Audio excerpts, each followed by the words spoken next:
Welcome to the Kill Count, where we tally up the victims in all our favorite horror movies. I'm James A. Janice, and today we're looking at the original Friday the 13th, which was released in 1980 and spawned one of the most iconic franchises in the horror genre. With 12 movies, including one crossover and one reboot, the Friday the 13th series is most well known for its ghoulish goalie, Jason Voorhees. But as anyone who's seen Scream can tell you, the killer in the original film was not Jason, but was in fact his mother. See, Pamela Voorhees got pissed 20 years ago when camp counselors making Whoopi ignored Jason and got him drowned, so that's why she gets down to killing.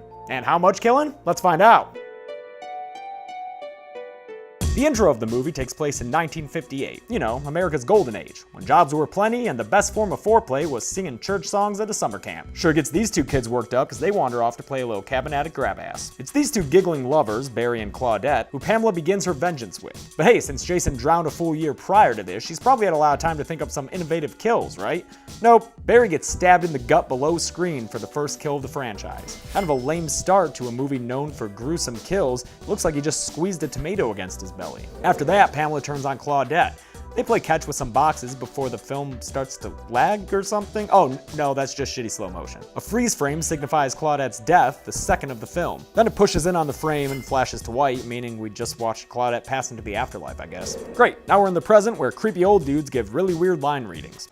Never come back again. Oh, shut up, Ralph. Yeah, shut up, Ralph. Not that this dude's much better. He's very obviously grabbing her ass, helping her into his truck, and I don't like the way he's looking at her there. But thankfully, all he does is give her a bunch of Crystal Lake backstory before dropping her off. Then we get to meet all the other counselors, including Kevin Bacon and his pals, who are seriously introduced with this music. I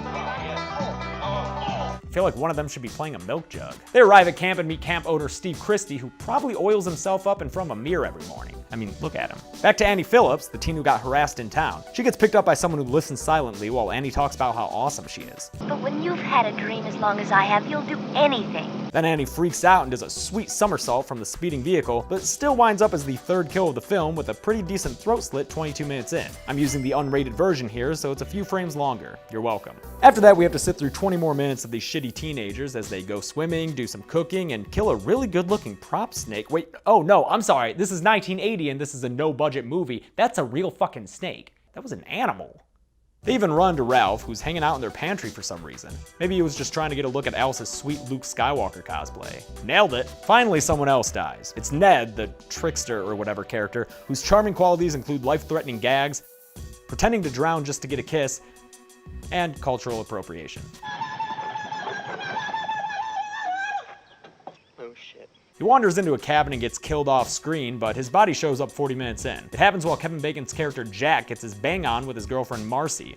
Turns out Pamela put Ned in Jack's upper bunk.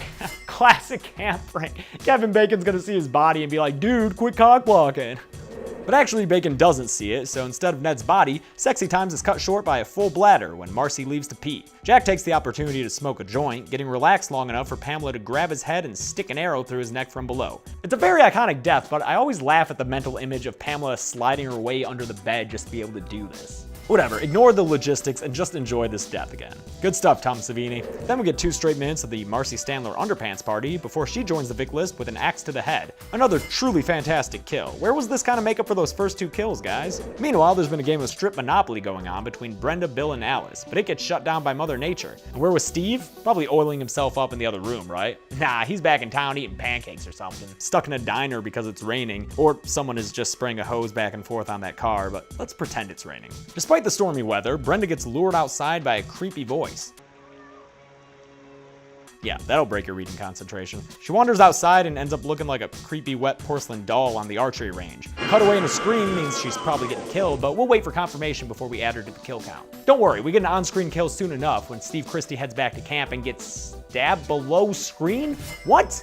What the hell, Friday the 13th? I thought we were in for some gruesome kills. I mean, I understand the first 2, you wanted to set a false sense of security or whatever, but come on, Body Oil Steve was just asking for a gruesome kill. At this point, it's down to final girl Alice Hardy and her kinda but not really love interest Bill Brown. They separate, but they're reunited when Alice opens the door and finds Billy Boy pinned to the door with arrows. I don't know if he got shot against that door or if he was killed and then pinned up to it like a list of grievances, but either way, it's a memorable kill. Then, for whatever reason, Mrs. Voorhees chucks Brenda's body through the window like a brick with a warning on it.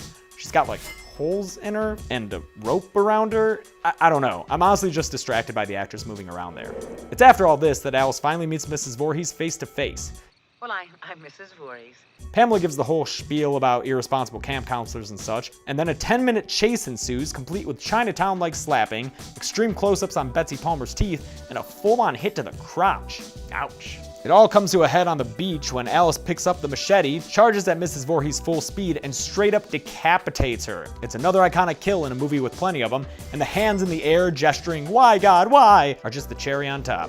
After that, the movie seems finished, but we get one last scare in the infamous Jason boat grab, where he pops up from the lake and pulls Alice out of the boat. Turns out to be just a dream though, so don't worry, it's not like they take that scene and formulate 11 more movies around it. I'm lying, they did. But right now we're still focused on the first movie, so let's break this shit down and do the numbers. Pamela Voorhees killed 9 people in Friday the 13th, 5 guys and 4 girls. She herself was killed by Alice, bringing the total kill count to 10, evenly split among genders, plus 1 poor innocent snake. At a runtime of 95 minutes, that comes out to 1 human death about every 10 minutes. I'll give the Golden Chainsaw Award, which goes to the coolest kill of the movie, to the Baconator himself, Jack Burrell, although Marcy's axe to the head was pretty cool. His death is just so iconic, and apparently it malfunctioned during their one take, so makeup assistant Tasso Stavrakis ended up having to blow the fake blood through a tube manually. That's dedication, dude. Conversely, the dull machete goes to the lamest kill of the movie. A lot of options here, what with all the off-screen stabbings, but that freeze frame on Claudette in the beginning takes the cake. And there you have it. Friday the 13th, released in 1980, the film that started it all. Next up, we'll be looking at Friday the 13th Part 2, where Jason gets to play, but until then, I'm James A. Janice. This has been The Kill Count. Hey guys, thanks a lot for watching the very first video on my new channel, Dead Meat. I'm gonna start this channel off by conquering all of the Friday the 13th movies, so if you wanna see that, make sure you click the button over there to subscribe to this channel. Also, if this is your first time meeting me, hi, I'm James, and you liked what I did, make sure you subscribe to my other channel, Practical Folks. We do a lot of funny stuff, we do a lot of Game of Thrones stuff, it's good content.